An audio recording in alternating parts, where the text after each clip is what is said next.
right, guys, welcome back to the Suicide Prevention Suicide Punchline? Punchline Punchline? podcast. Oh my God, I was brain going to say freeze. hotline. What, you got dementia already, Frank? I'm 62. Of course, I've got dementia. That's a nice thing, by the way. Our guest is Daniel Zambrano, Hey, comic, Orange County. Am I correct, Daniel? yeah. Orange County, repping that Laguna Hills. OC. Represent. South OC, yeah. And this is the after show. We do the podcast. If you'd like to hear a lengthy version of our original interview with Daniel, it's up as a 45-minute podcast. This is the after show where we ask different questions and let you see everybody on the podcast. Big smile, guys. Yeah. Azar has the greatest smile, Daniel. It is. Yeah. That's one thing that she will give herself. I remember we were talking about boys for her, not from my end, from her end. But she's like, I told her, you're funny, you're this, you're that. You got to give yourself something. She's like, well, I do have the best smile I've seen. Like, you're right, you're the greatest smile. Amazing. Yes. Yes, and you know what else, Daniel, about Zara is that she been doing it 2.5 years, 2.5. Yep. I mean, some crazy small amount. But she is herself on stage. She found her voice very quickly. Mm-hmm. You know, she's the same person on and off stage and more relaxed than any comic I've ever seen at 2.5 years. My favorite story, and I did this on the last podcast, so for regular listeners, forgive me. She was doing a set somewhere. She got into a joke, realized she hadn't set it up properly, and said to the audience, hold on, wait a minute. I messed that up. I'm going to have to back up. So she backs up to the beginning of the setup and then goes forward again. Comics who've been doing 2.5 years don't do stuff they're not that comfortable doing stuff like that. Well, there are a lot of comics at 2.5 years that are a lot better than me, but it's not a competition. I don't know. I can think of one person in my entire comedy career. He came out of the womb funny, and he went from MC to headliner in a year. And by the way, everybody else in town except for me hated him for that. Sounds like comics. Yeah, professional jealousy cut it with a knife. And he and I are still friends. So Daniel, did you real jobs? You know, I sold insurance out of college, and I would rather open a vein than do that again. Did you ever had a real job? Yes, currently still working on my real job. I am a chemical compounder. Yeah. You mean like in a pharmacy, like in a compound pharmacy? No, it's just the least douchey way I can say that I make vape juice for a living. You make bagels for a living? Vape juice. Vape juice. Yeah. Oh, yeah, okay. Vape. Yeah. Video podcast. Is recreational weed illegal in California now? Yeah, it is. But this is nicotine vape. Oh, yeah. And you know what? I've heard people say bad things about nicotine vaping. It's a cigarette is essentially a real cigarette. Essentially, just a nicotine delivery device that makes you really sick in the long run. Vaping it, no tar, no, none of the nasty ammonia, whatever they put in there to make you addicted. It's just the pure nicotine. I have a trouble, Daniel. Nicotine, caffeine. Why is one okay and the other, It is not. Yeah, I'm a big caffeine addict, and that's not okay. Like I feel it. Like the caffeine headaches, the lack of just sheer a desire to do anything. And then when I have a cup of coffee with sugar, I'm like, okay, I'm ready. Oh yeah, it's the mother's milk of motivation. I wrote that. Suicide Prevention Punchline, where we fight the establishment. Take down the man. Yeah, nicotine, vape juice, cigarettes, all at once. So, how do you combine the nicotine with flavoring in your compounding job, Daniel? What do you? Yeah, so I work in a lab. There's two separate areas of our lab. I say lab so I don't have to say clean room. Clean room sounds bad. Lab looks good on Tinder. But so there's a guy he makes the flavoring. We call that Flavor Town, and essentially he just puts a bunch of different. He's making a recipe. Yeah. He makes the bait, which has 15 different things. They're all really complicated chemicals, and all I do is I take that base and I mix it with the vegetable glycerin, propylene glycerin, and nicotine. Do you have a degree in this? Did you learn this somewhere? No, that's the worst part of this because I have to tell everybody that I went through Craigslist. And it's like, they're like, oh, did you go to college for this? I'm like, I actually failed geometry. There's none. I never took chemistry. I don't know the first thing about anything. Well, you know, Zara has a degree in chemical engineering, isn't it? Zara from Harvey Mudd? Chemistry, not that high.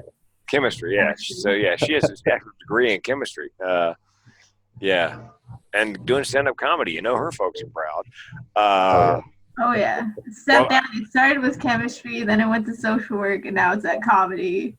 The disappointment is just, like, exponential by this point.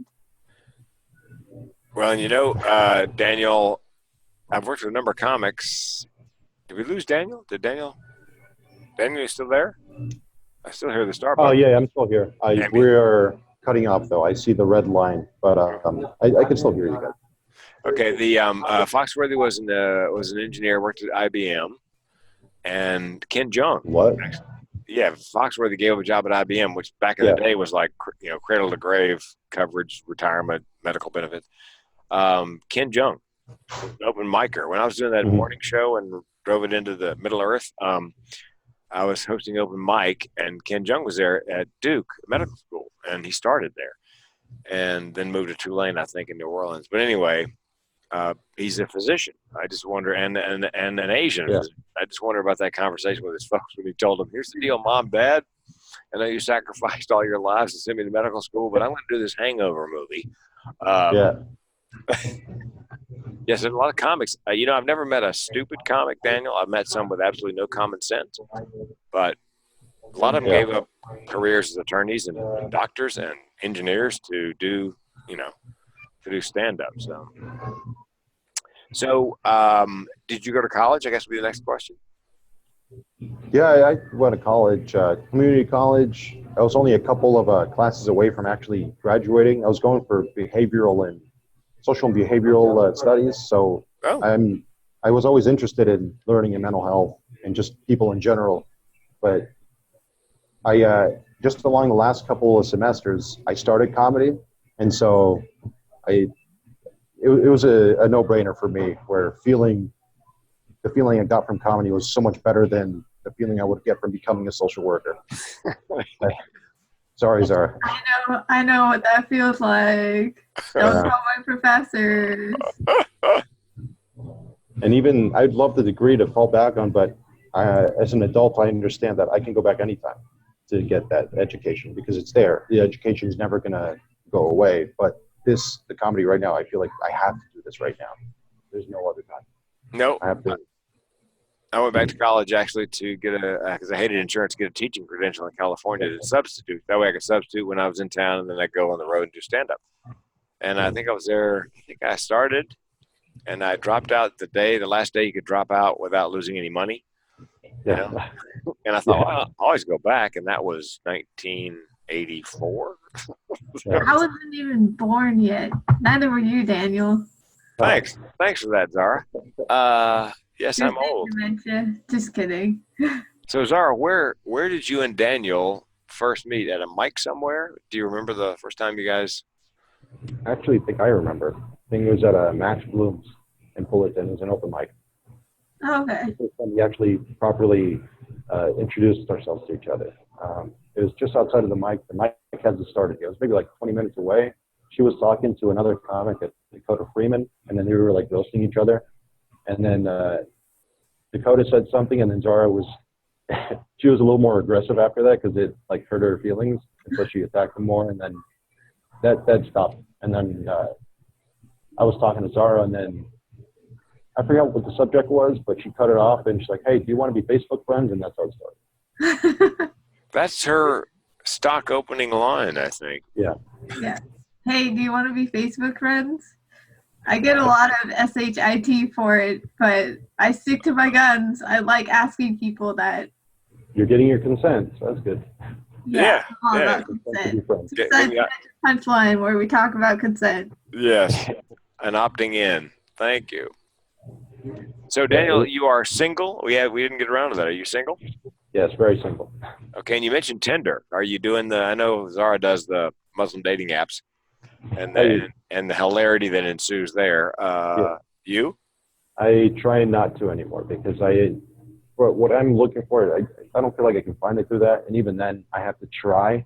I have to like send them a message, and then I have to set up a date. I really like organic things. Like if it were my choice for everybody I'd match with, I could just be like, hey, let's meet up for coffee. That way, I can give you a better version of myself than whatever I can anxiously come up with in like 2 sentences where you're not Okay. going to apply. Yeah. Yeah. I'm trying more organic now, but I really shouldn't be trying, I guess, because if I do end up dating someone, they're not going to be a priority. Definitely not. Which is, yeah. I mean, there's stand up, and then there's my friends and family, and then there's myself. And those are just the three things I can come up with that would go before a relationship.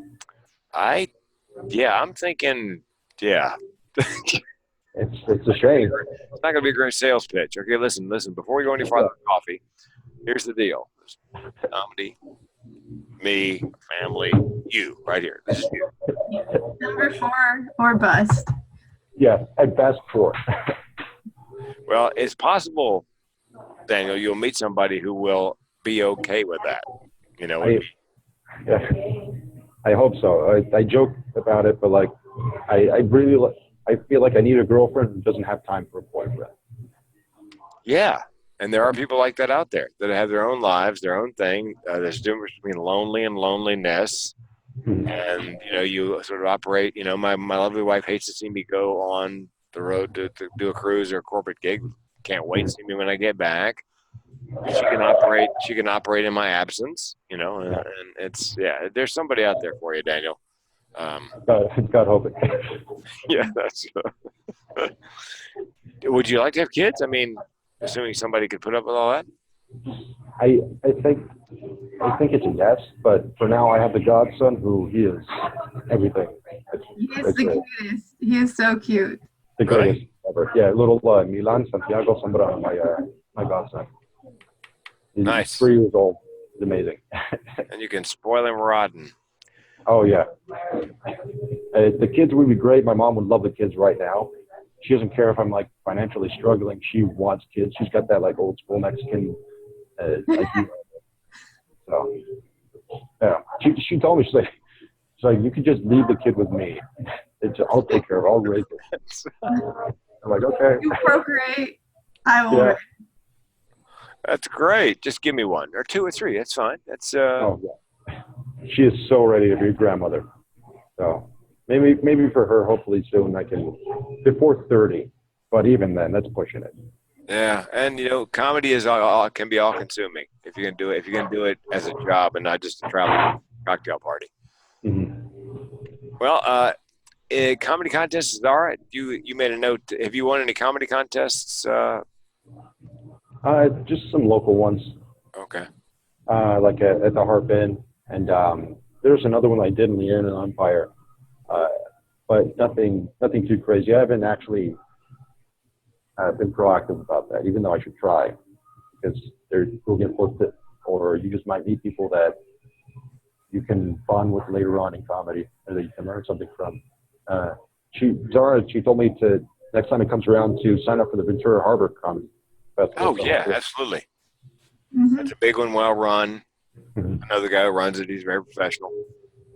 Yeah, And like- great networking opportunity as well. Yeah, Mhm. for other comics to see you, for other producers, bookers, whatever to see you. So what do you? Go ahead. Oh, I was going to say nothing that would add to the conversation. Well, let me ask you this. Welcome to my world.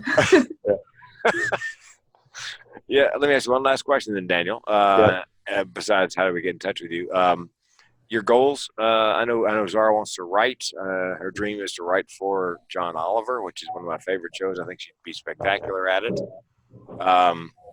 As well as doing stand up. And what's your goal? What's the long game for you? I guess I'm very low on this. I guess just be able to make a living on it. Hey. Do living through comedy.